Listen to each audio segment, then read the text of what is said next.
আগামীকাল মহারাজকে তার জন্মদিনের প্রথম শুভেচ্ছা বার্তা আমি জানাবো। মহারাজ ঘুম থেকে উঠে যেন আমার শুভেচ্ছা বার্তাটা প্রথম শোনেন।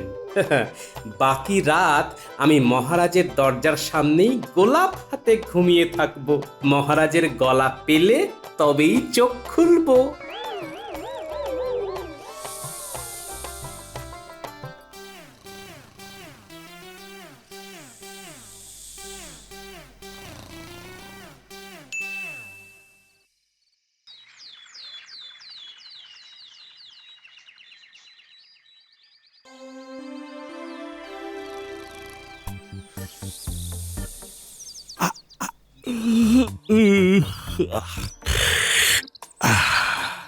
আহ কি সুন্দর পাখির ডাক, মন একেবারে জুড়িয়ে গেল। না, এবার উঠে সকালের প্রকৃতি দেখি। কি গোপাল, দাঁড়িয়ে দাঁড়িয়ে চোখ বুজে ঘুমোচ্ছ কেন? না না মহারাজ, আমি দাঁড়িয়ে দাঁড়িয়ে ঘুমোইনি। আমি ওই চোখ বুজে দাঁড়িয়েছিলাম। তার কারণ আমি এই পুণ্য দিনটাতে আপনার মুখ দেখে আমার দিন শুরু করতে চাইছি। আমার সারাটা দিন যেন ভালো যায় মহারাজ। হ্যাঁ, আজ আবার কিসের পুণ্যদিন? শুভ জন্মদিন মহারাজ। ও, আজ আমার জন্মদিন? এই দেখো, আমি জানি না আজ আমার জন্মদিন। হ্যাঁ, সবাই জানে মহারাজ যে আপনার আজ জন্মদিন।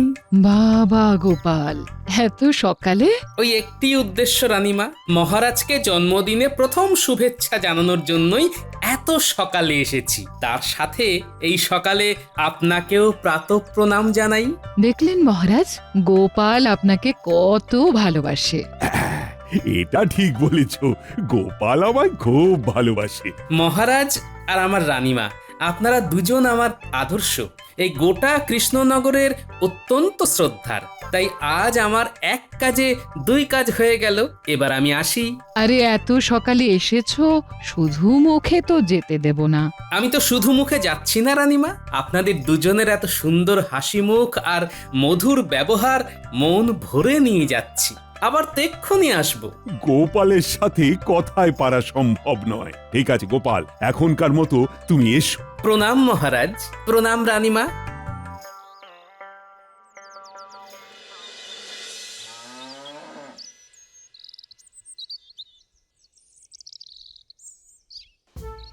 ওহ, এই সাত সকালে কোথায় গেল রে বাবা? এইভাবে না জানিয়ে কেউ যায়?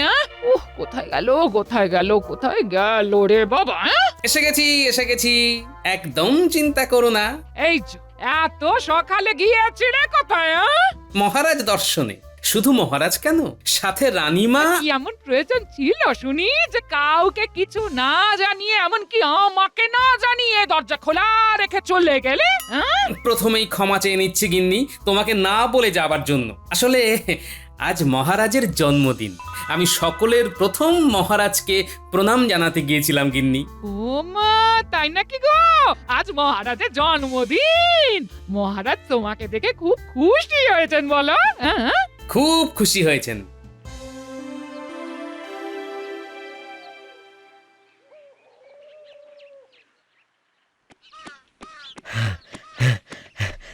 মহারাজ, মহারাজ, খুব খারাপ খবর আছে। কি খারাপ খবর? গুপ্তচর মারফত খবর পেলাম, খাম্বাজ রাজ আমাদের রাজ্য আক্রমণের চেষ্টা করছে। সে কি? তুমি কি খবর দিলে প্রহরী? না, এ তো খুব খারাপ খবর। ঠিক আছে, তুমি এক কাজ করো, অনতি বিলম্বে আমার সব সভাসদদের বিশেষ অধিবেশনে ডাকো। আমি এক্ষুনি সভা শুরু করতে চাই। যথাজ্ঞা মহারাজ। কি ব্যাপার মহারাজ?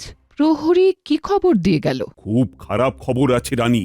গুপ্তচর মারফত খবর পেয়ে প্রহরী আমাকে জানিয়ে গেল যে খাম্বাজ রাজ আমাদের রাজ্য আক্রমণ করবার পরিকল্পনা করছে। মা, এ কি অলক্ষণের খবর! এ কি বলছেন মহারাজ? আজ দিনটা এইভাবে যাবে আপনার? কিচ্ছু করার নেই রানী, আমাকে এক্ষুনি অধিবেশন ডাকতে হবে। সকালের খাবারটা খেয়ে যান মহারাজ, আপনার ফলাহার প্রস্তুত। এখন খাবার গলা দিয়ে নামবে না রানী। যে কারণের জন্য তোমাদের বিশেষ এই অধিবেশনে ডাকা সেটা বলি। হ্যাঁ বলুন মহারাজ। একটা ভয়ঙ্কর খারাপ খবর আছে। খারাপ খবর? কি খারাপ খবর মহারাজ? গুপ্তচর মারফত খবর পেয়ে প্রহরী সকালে এসে জানায় যে খাম্বাজ রাজ আমাদের রাজ্য আক্রমণের চেষ্টা করছে। ঠিক আছে মহারাজ, আমি ওই সীমান্তে সেনা মোতায়েন করে দেব, এটা নিয়ে আর ভাবনা করবেন না। হ্যাঁ, ভাবনা করব না? কি বলছো সেনাপতি? ভাবনা আমার সব সময় চলছে। একটা যুদ্ধ মানে জানো কত প্রাণ যাবে সেটা ভেবেছো? ওই তো সেনাপতি বলে দিয়েছে সীমান্তে সেনা মোতায়েন করে দেবে, ব্যাস খাম্বাজ রাজ বুঝবে যে কৃষ্ণনগর তৈরি আছে। মহারাজ, আপনি সারা দিন কিচ্ছু খাননি, এই ফলের রসটুকু খেয়ে নিন মহারাজ। দাও রানী দাও। এই নিন মহারাজ। এ কি কাণ্ড বলো দেখি, হাত থেকে ফলের রস পড়ে গেল। এসব কি ঘটছে মহারাজ? হ্যাঁ, আজ আমার জন্মদিন আর আজই এই সব ঘটনা ঘটছে। সকাল থেকে কিচ্ছু খেতে পাচ্ছি না। মহারাজ আপনি নিজেকে ঠান্ডা করুন, বিপদ তো কেটে গেছে, আপনি এখনো চিন্তা করছেন। হ্যাঁ মহারাজ, আপনার চিন্তা থেকে এইসব ঘটনা ঘটছে। এক কাজ করুন, আপনি আপনার ঘরে গিয়ে ঠান্ডা মাথায় মধ্যাহ্ন ভোজন সারুন। তাহলে মহারাজ, আপনার মধ্যাহ্নের আহারের ব্যবস্থা করছি, আপনি আসুন। ঠিক আছে রানী, ঠিক আছে।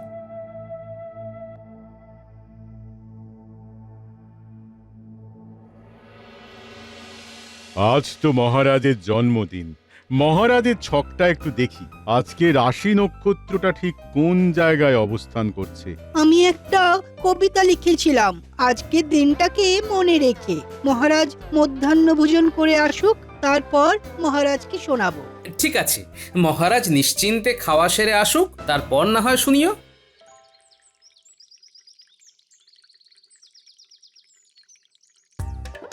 আসুন মহারাজ, এইবার আমি আপনার সামনে আপনার খাওয়ার তদারকি করব।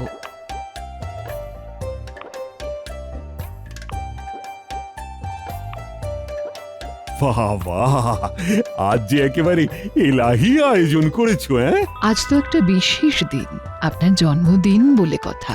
যখন ছোট ছিলাম তখন আমার মা ঠিক এইভাবে আমার জন্মদিন পালন করতেন। রানী, কত কি রান্না করেছে আমাদের পাচক। নিন মহারাজ, এবার খাবার শুরু করুন। বাহ, পোলাওটা তো খুব ভালো রেঁধেছে, ওর বেতন আমি বাড়িয়ে দেব। কি কি মহারাজ? পোলাওয়ের মধ্যে এই দেখো লম্বা একটা চুল। ইস, কি ঘেন্না, কি ঘেন্না। ইস, খাবার নিয়ে যেতে বলো না, আর খাওয়া যাবে না। আজ আপনার সঙ্গে এসব কি ঘটছে মহারাজ? কিছুই তো বুঝতে পারছি না। বুঝলে বিজ্ঞানী, আজ সকালে ঘুম থেকে উঠেই আমি সোজা মহারাজ দর্শনে চলে এসেছি। তার আসবে না, মহারাজকে সরল সাদা পেয়ে যা খুশি করে যাচ্ছ। আর মহারাজও হয়েছেন তেমনি, খালি আস্কারা, খালি আস্কারা। কত সকালে উঠেছিলে গোপাল? শুনি, একটু শুনি। রাত থাকতেই উঠেছি, তারপর মহারাজের জন্য কিনে আনা লাল গোলাপ নিয়ে সোজা মহারাজের শোবার ঘরের বাইরে চোখ বুজে দাঁড়িয়ে। ও, তার মানে সকাল সকাল অনেক কিছু গুছিয়ে নিয়েছে। আচ্ছা, এবার আমিও দেখব আর কি কি গোপাল করে। আরে, মহারাজ এত তাড়াতাড়ি চলে এলেন। কি কি মহারাজ, এত তাড়াতাড়ি আপনার খাওয়া হয়ে গেল? আর বলো না, আজ যে আমার কপালে কি আছে সেটাই তো বুঝতে পারছি না। কি হয়েছে মহারাজ, আপনার মুখটা শুকনো কেন? আর কেন, ভাবলাম মধ্যাহ্ন ভোজনটা ঠিক করে করি। ও মা, কপালে নেই গো ঘি, ঠকঠকালে হবে কি? কেন, কি হলো? আপনি খেতে পারলেন না? না, পারলাম না। পোলাওয়ের মধ্যে থেকে একটা লম্বা চুল হাতে উঠে এলো। লম্বা চুল? এই কার হতে পারে? আমার দিকে তাকিয়ে আছেন কেন মন্ত্রী মশাই? আপনি কি ভাবছেন আমার চুল উড়ে গিয়ে মহারাজের খাবারের থালায় পড়েছে? ওই রকম কিছু ভাবিনি, কিন্তু ওই রকম কিছু একটা ঘটতেও পারে। কি বলছো, ঠিক করে বলো তো, আমি তো কিছুই বুঝতে পারছি না। মহারাজ, মহারাজ পয়া অপয়া মানেন? পয়া অপয়া, সেটা আবার কি বস্তু? কেউ কেউ এমন থাকে যে সকালে তার মুখ দেখলেই অযাত্রা। আমি অত সব বুঝি না, শুধু একটা কথাই বুঝি যে আমার এই জন্মদিনে এই রকম ঘটনা ঘটা খুব খারাপ লক্ষণ। রাজ্যতীশ, তুমি একটু গণনা করে দেখো তো এর কারণটা কি। আমার প্রাথমিক গণনায় যেটা জানা গেল যে আপনি প্রথম প্রভাতে যার মুখ দেখে উঠেছিলেন তিনি অপয়া বা অনামুখ। তাহলে বুঝতেই পারছেন এই সব ঘটনার জন্য দায়ী কে। কে? আজ আপনি ঘুম থেকে উঠে কাকে দেখেছেন? মন্ত্রীমশাই, মহারাজ আজ আমার মুখ দেখে ঘুম থেকে উঠেছেন, তাতে কি হলো? তাতে এটাই হলো যে মহারাজের জন্য তুমি পয়া নও। তোমার মুখ দেখে মহারাজ দিন শুরু করেছেন বলে আজ মহারাজের জন্মদিনে একটার পর একটা অঘটন ঘটেই চলেছে। মহারাজ, এই অনামুখ অপয়াদের রাখা তো বিপজ্জনক। রাজ্যতীষী ঠিক কথাই বলেছে। গোপালের শাস্তির প্রয়োজন। হ্যাঁ, এটা অন্যায়। এইসব পয়া অপয়া বলে কোনো কিছু হয় না। বিজ্ঞানের আড়ালেও এমন অনেক কিছু ঘটে যেটা আবার তোমার জানার বাইরে। অপয়া হলো গোপাল। হায় রে, কি কপাল! মহারাজ, তর্কের খাতিরে ধরেই নিলাম যে আমি অপয়া। আমার মুখ দেখলে দিন খারাপ যায়। তাহলে আমার গিন্নিকে ডেকে জিজ্ঞেস করুন এত দিনে তার কি কি ক্ষতি হয়েছে। না না না, গোপালকে বিনা দোষে কি করে শাস্তি দেব? কি পায়ের নিচে মাটি তুলে উঠলো কেন? মহারাজ, ভূমিকম্প। কি? এটাই বাকি ছিল। অমঙ্গল, অমঙ্গল, অমঙ্গল!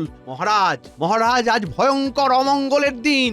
এটা কোনো অমঙ্গল মঙ্গলের বিষয়ই নয়, এটা ভূস্তর সরে যাওয়ার কারণে ঘটে।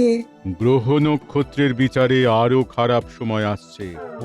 মহারাজ দেখছেন তো বিপর্যয় আসছে। আপনি এইভাবে চুপ করে বসে থাকবেন না। কি দেখি, গোপাল তো ভাবলেশহীন। গোপাল আবার মিচকি মিচকি হাসছে। গোপালের মনে যে কি আছে সেটা তো বুঝতেই পারছি না। কি গোপাল? হ্যাঁ, আরে তুমি হাসছো কেন?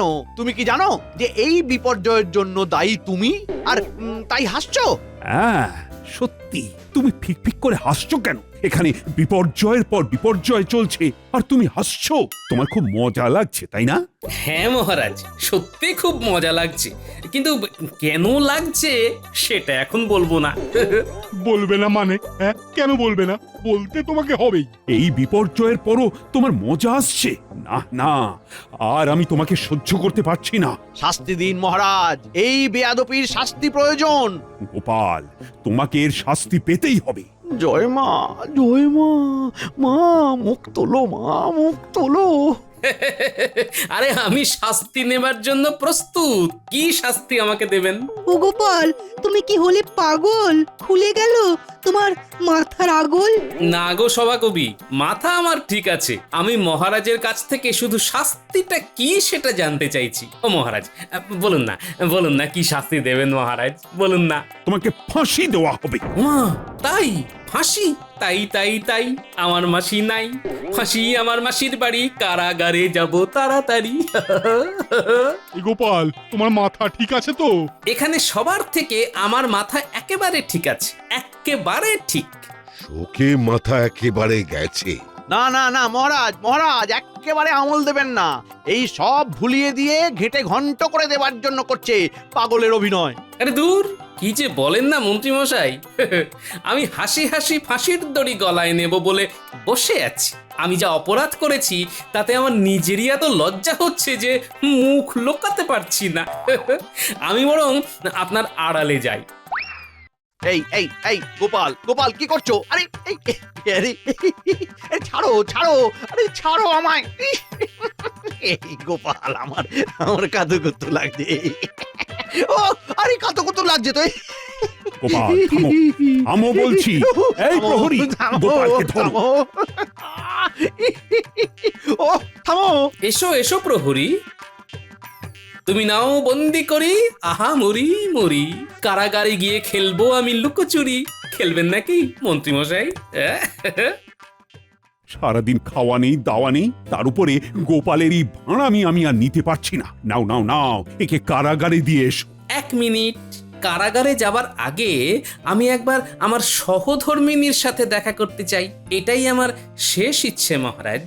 ওখান থেকে বাজারে গিয়ে সবজি কিনে দিতে হবে। আমার ফাঁসি হলে সেই গিন্নিকেই তো বাজারে যেতে হবে। ঠিক আছে, যাও দেখা করে এসো, আর বাজারটাও করে দিও। সর্বনাশ মহারাজ, মহারাজ এই ভুলটা একদম করবেন না, গোপাল পালিয়ে যাবে। এটা মন্ত্রীমশাই একদম ঠিক বলেছেন। এই সেনাপতি, আপনি সৈন্য পাঠিয়ে আমার কোমরে দড়ি পরিয়ে আমাকে গিন্নির কাছে নিয়ে চলুন। তারপর বাজারে ভারী অদ্ভুত সব ঘটনা ঘটছে। ফাঁসির আসামি এমন হাসি মুখে এইসব কথা বলতে পারে, হ্যাঁ? এটা তো ভাবতেই পারছি না। ওকে ওর বাড়িতে নিয়ে গিয়ে ওর গিন্নির সাথে দেখা করিয়ে শেষ ইচ্ছেটা পূর্ণ করিয়ে দাও। আর আজকের মতো সবার কাজ এখানেই শেষ হলো। প্রণাম মহারাজ। পরের জন্মে আমি আপনার ছেলে হয়ে জন্মাতে চাই। চললাম। চলুন সেনাপতি মশাই।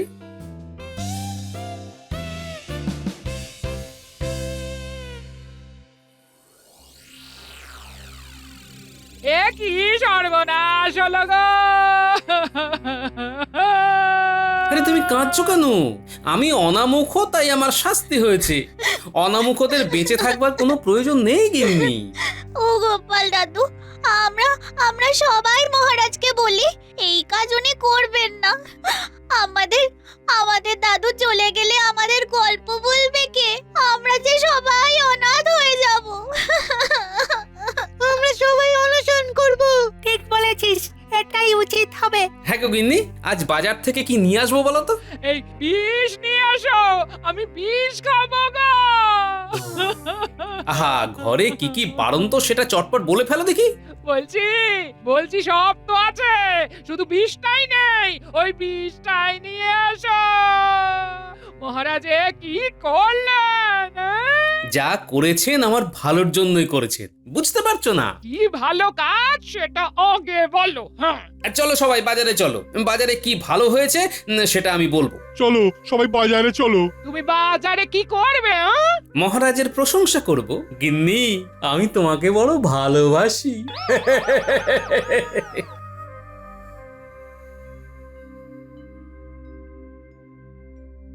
ব্যাপারটা ঠিক ধরতে পারছি না সভাকবি। সত্যি কি গোপাল পাগল? না, বোধ হয় ওর কিছু একটা উদ্দেশ্য আছে। গোপালকে আমি যত চিনি তত বোধ হয় আর কেউ চেনে না। আমাদের শেষ অবধি দেখা উচিত।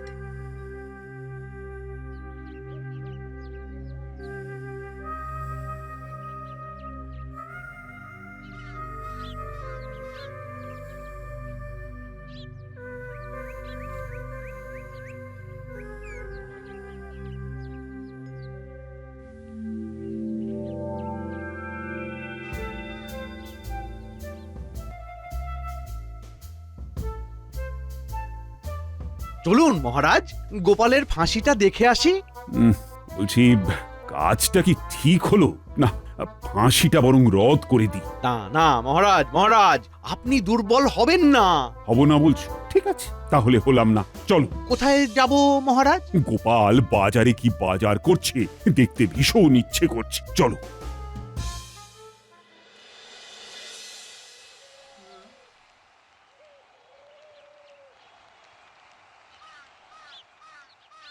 শোনো বাজারের বন্ধুরা, মহারাজ আমাকে ফাঁসি দিয়েছেন, খুব ন্যায্য ভাবেই দিয়েছেন। হ্যাঁ, আমি যে অপরাধ করেছি সেটা শাস্তিযোগ্য। গোপাল দাদা, তুমি করেছো কি? আমার অপরাধ হলো মহারাজকে সকালে প্রথম মহারাজের জন্মদিনের শুভেচ্ছা জানানো। সেটা আবার অপরাধ হলো নাকি? হলো না? অপরাধ তো হয়েছে। সকালবেলা আমার মুখ প্রথম দেখার জন্য মহারাজের জীবনে কত বিপর্যয় নেমে এসেছে। ভূমিকম্প হয়েছে, যদিও কোনো ক্ষতি হয়নি। যতবার খেতে গেছেন খাওয়া ভেস্তে গেছে। এটা অপরাধ কম? তোমার মুখ দেখে কারোর খাওয়া নষ্ট হয়েছে, এটা কিরকম কথা হলো? আর তার জন্য ফাঁসি? বাবারে বাবা, গোপালের ফাঁসি দেখবার জন্য তো বেশ ভিড় হয়েছে। কি বলছে শুনি। মহারাজ প্রথমে আমার মুখ দেখে এত বিপর্যয়ের মধ্যে পড়লো, এর কোনো বিচার হবে না? গোপাল দাদু, তুমি কার মুখ প্রথম দেখেছিলে? সে আমি পরে বলবো, বলতে তো হবেই। মহারাজ এটা কি বললো গোপাল?